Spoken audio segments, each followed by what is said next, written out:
The Galactic Council chamber buzzed with tension as representatives from 12 major species gathered for an emergency session. Admiral Kex of the Reptilian Fleet paced behind his delegation, his scaled hands clasped tightly behind his back. The holographic display at the center showed disturbing reports from the Outer Rim territories. "Another colony has gone silent," announced Commander Vila from the Insectoid Hive Collective. Her compound eyes reflected the red warning lights that flashed across the chamber. "That makes 7 human settlements in the past month." The assembled delegates murmured uneasily.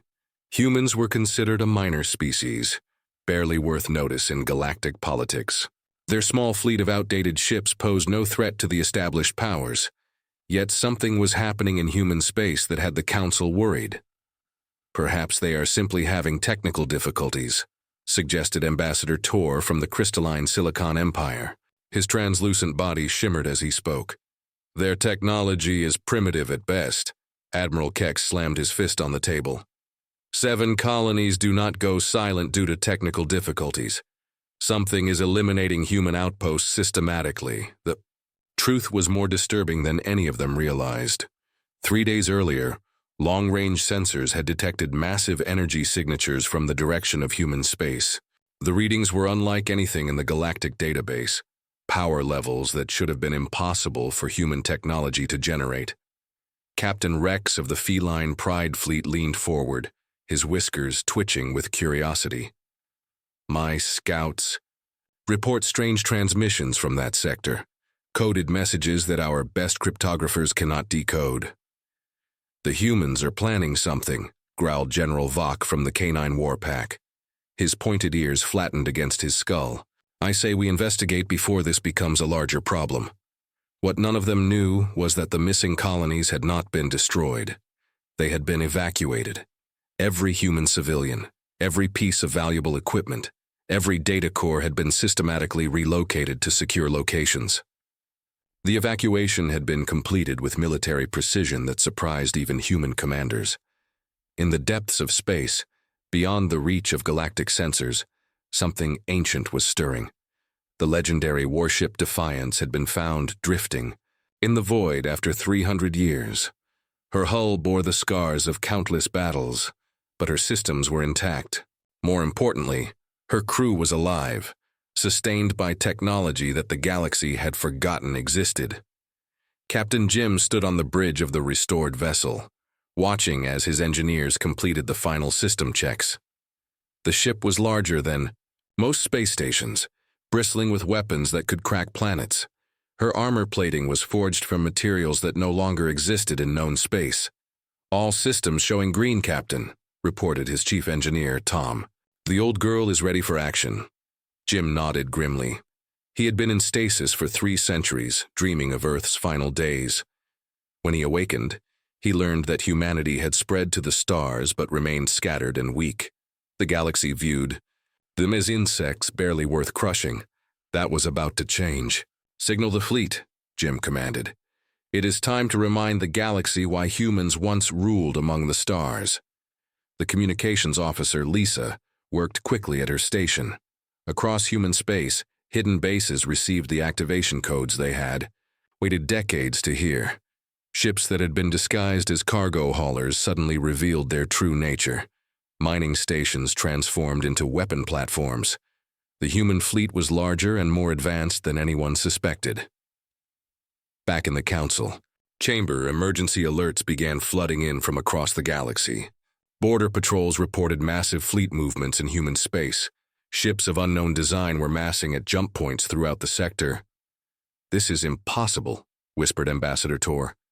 "Our intelligence reports show humans possess fewer than 50 combat vessels." Admiral Keck studied the incoming data with growing alarm. The fleet signatures showed hundreds of ships, many larger than anything in the galactic database. Either our intelligence is completely wrong, or the humans have been hiding their true strength for decades. The chamber fell silent as a new transmission arrived. It was broadcast on all frequencies, in every galactic language simultaneously. The message was simple and direct. To the species of the Galactic Council came a calm human voice. "For too long, Humanity has been dismissed as weak and primitive. You have ignored our diplomatic efforts and threatened our colonies. This ends now. We are coming." The transmission cut off, leaving the chamber in stunned silence. Outside, long-range sensors detected the first wave of human ships entering Council space. They moved with purpose and coordination that spoke of military expertise beyond anything the galaxy had seen in centuries. The age of human weakness was over. The legendary warship Defiance led a fleet that would reshape the balance of galactic power forever. The bridge of the Council flagship Unity trembled as Admiral Kex received the first visual confirmation of the approaching human fleet. What appeared on the main screen defied everything the galaxy thought it knew about human capabilities. The lead vessel was massive beyond comprehension. The legendary warship Defiance stretched nearly 10 kilometers from bow to stern, her hull bristling with weapon arrays that glowed with contained energy. Behind her came ships of designs never seen before, sleek destroyers, massive carriers, and support vessels that dwarfed most Council battleships. "Fleet composition analysis complete," reported Lieutenant Nex, his voice shaking. "Sensors detect over 300 vessels of unknown configuration. The lead ship alone shows power readings equivalent to our entire border fleet." Admiral Kex felt his blood run cold. The Council had gathered their most powerful battle groups to investigate the human situation. 12 fleets representing the military might of a dozen species now faced something that should not exist. Captain Rex of the Feline Pride leaned over his command console aboard the Prowler. "My tactical officers report weapon signatures unlike anything in our databases. These ships are not using standard galactic technology. The human fleet moved with perfect coordination, maintaining formation despite their massive size.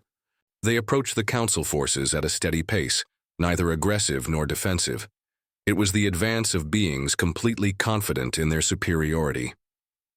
On the bridge of the Defiance, Captain Jim studied the enemy formations through tactical displays that mapped every ship, every weapon, every weakness. His crew worked with the efficiency of soldiers who had fought in wars the galaxy had forgotten. "Enemy fleet strength?" Jim asked calmly. 12 major battle groups," replied his tactical officer Mike. "Approximately 800 vessels total. They have us outnumbered 2-1. Jim smiled grimly. "Then the odds are in our favor." The Council forces had arranged themselves in a defensive formation, hoping to intimidate the humans into negotiation. Admiral Kex opened a communication channel, broadcasting on all frequencies. "Human vessels, you are entering Council space without authorization. Identify yourselves and state your intentions." The response came from Captain Jim himself, his voice carrying the weight of centuries of human struggle. "I am Captain Jim of the Earth vessel Defiance. We are here to collect what is ours and establish humanity's rightful place among the stars." "Your rightful place is as a minor species under Council protection," Admiral Kex replied sharply. "You will withdraw immediately or face the consequences. The age of Council dominance is ending," Jim responded. "You have 10 minutes to withdraw your fleets from human space. This is your only warning." The Council chamber erupted in outrage at the human audacity. How dare these primitive beings threaten the combined might of galactic civilization? Admiral Kex closed the channel and turned to his fleet commanders. "All vessels, prepare for battle. Show these humans the price of defying." The Council. The massive fleet began moving into attack formation, weapons charging and shields raising. It was an impressive display of military power that had conquered dozens of worlds and maintained galactic peace for centuries. Captain Jim watched the enemy preparations with detached interest. "Tactical assessment, Mike?" "Standard Council doctrine," Mike replied. "They will attempt to overwhelm us with superior numbers while their heavy ships target our command vessel. Predictable and outdated. Time to demonstrate why humans survived when older species fell to extinction," Jim said quietly. "All ships, execute Protocol 7. The human fleet suddenly changed configuration in a maneuver that stunned the Council forces. Ships that had appeared to be support vessels revealed hidden weapon arrays. Destroyers that seemed lightly armed deployed energy shields that blazed with power. The Defiance itself began to glow as systems that had slept for 3 centuries came online. Admiral Keck stared at his tactical display in growing horror. The human power readings were climbing beyond anything his sensors could measure. How is this possible? Our intelligence said they were decades behind Galactic standard technology. Sir, his communications officer interrupted urgently. I am detecting massive energy buildups throughout the human fleet. Whatever they are planning, it is happening now. The space between the 2 fleets began to distort as the Defiance charged her primary weapons. Energy patterns unlike anything in Council records rippled through the void. Other human ships added their power to the display, creating a light show that was both beautiful and terrifying. All ships open fire, Admiral Kex commanded desperately, but it was already too late. The humans had not come to negotiate or posture. They had come to demonstrate that the galaxy's assumptions about humanity were fatally wrong. The first human weapons discharge lit up the darkness like a newborn star. The first salvo from the Defiance tore through space like liquid lightning. The massive beam weapons, powered by technology that predated the current galactic civilization, struck the Council flagship Unity with devastating precision. Admiral Kex watched in horror as his shields collapsed instantly and his hull plating began to melt. "Impossible!" he roared, gripping his command chair as the ship shuddered under the assault. No weapon should penetrate our defensive systems so easily. The answer lay in human military doctrine that the galaxy had never encountered. While other species had focused on building larger fleets with standardized weapons, humanity had perfected the art of technological surprise. Every human ship carried experimental systems designed to counter expected enemy capabilities. Captain Jim observed the battle with cold satisfaction. Target their command vessels first, disable their coordination, and their numbers become a liability.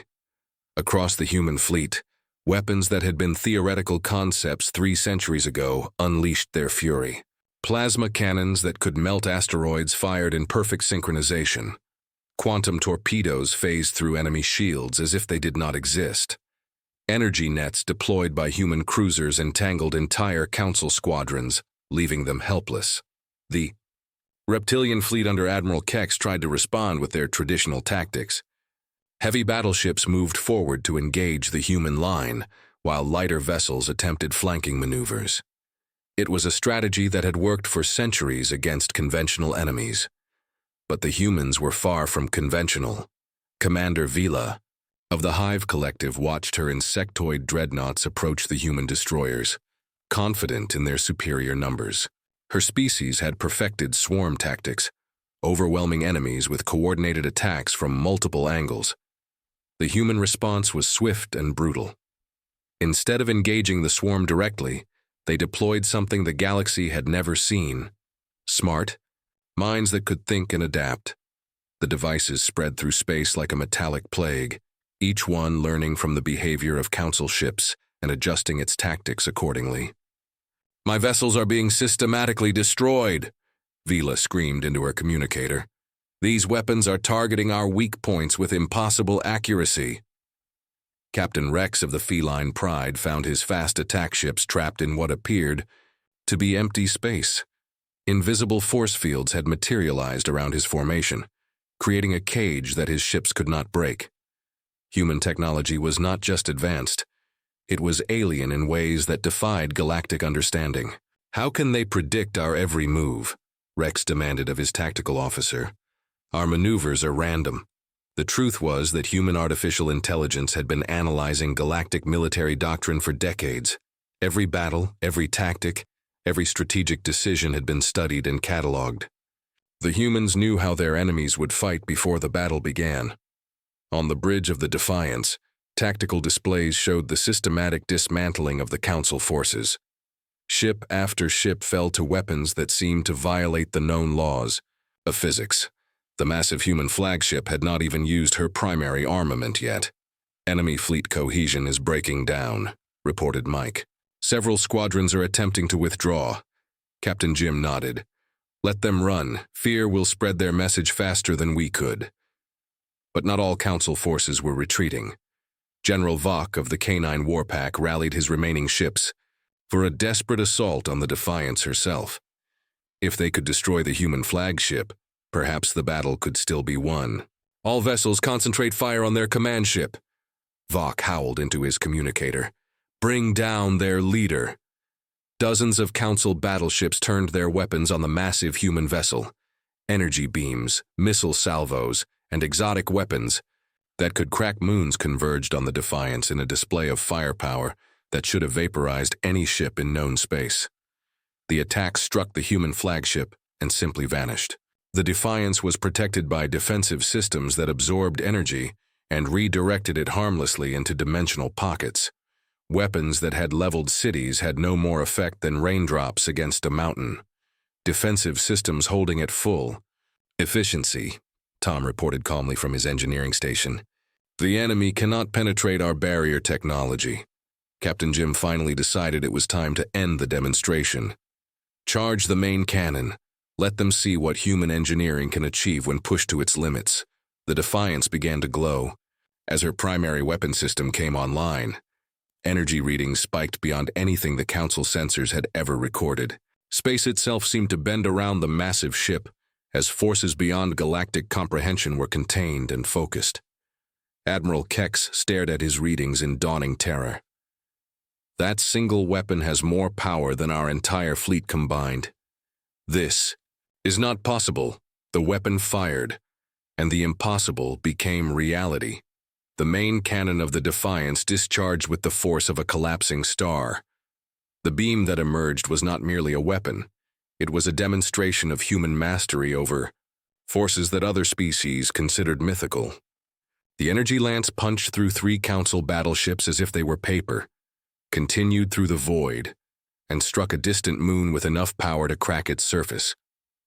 Admiral Kex watched his flagship's bridge fill with smoke and sparks, as systems overloaded from the sheer electromagnetic pulse of the human weapon. "All ships, full retreat," he commanded, his voice breaking with terror. "We cannot win this battle." But retreat was no longer an option.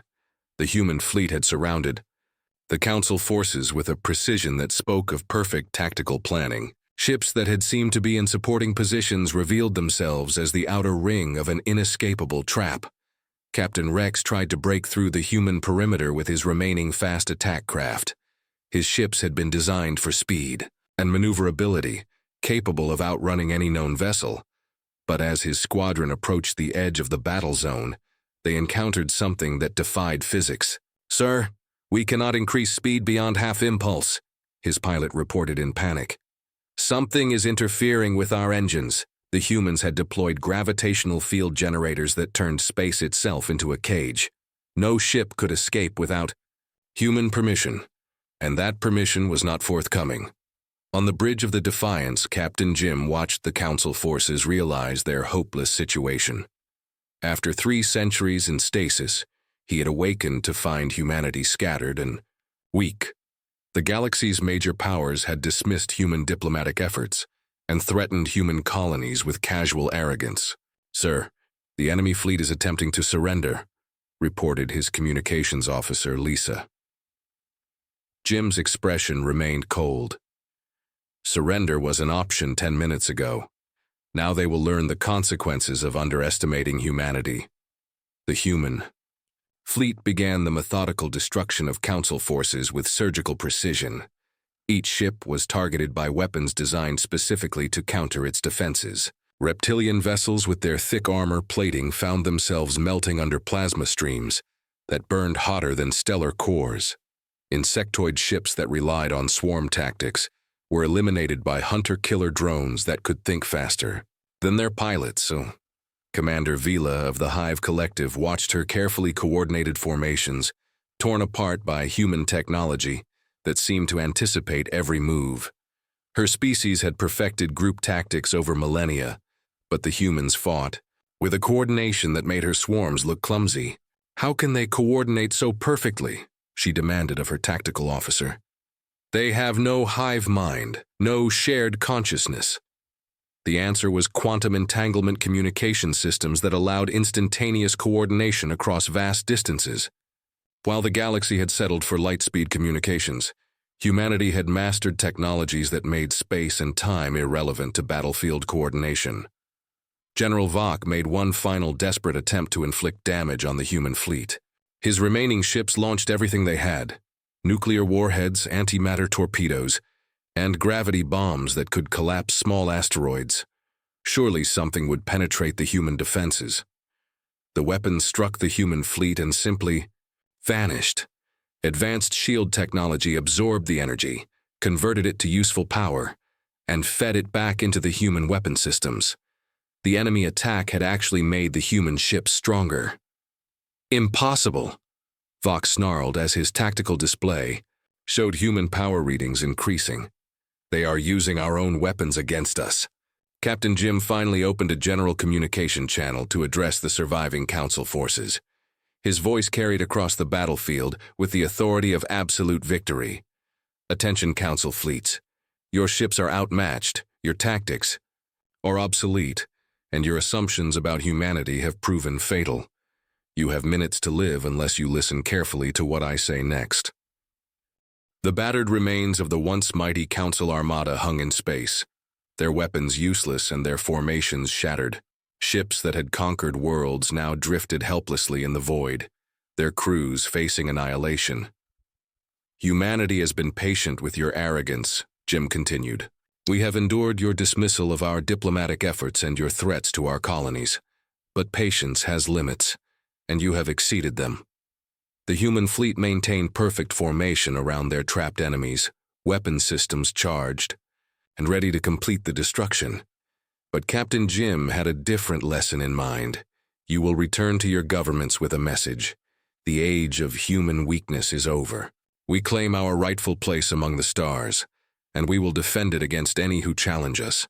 Space itself seemed to hold its breath as the galaxy's balance of power shifted forever. The legendary human warship had appeared, and the mighty galactic fleets had indeed crumbled in minutes. Part 5. The New Order, 770 words. The aftermath of the battle left the galaxy in stunned silence. Admiral Keck sat in the ruins of his command center aboard the crippled Unity, staring at damage reports that told the story of complete defeat. Of the 800 ships that had entered the engagement, fewer than 200 remained operational. The human fleet had not lost a single vessel. Send a priority message to the Council, Kex ordered his communications officer, his voice hollow with defeat. Tell them everything. The humans are not what we believed them to be. Captain Jim stood on the observation deck of the Defiance, watching as human engineering teams moved between the disabled Council ships.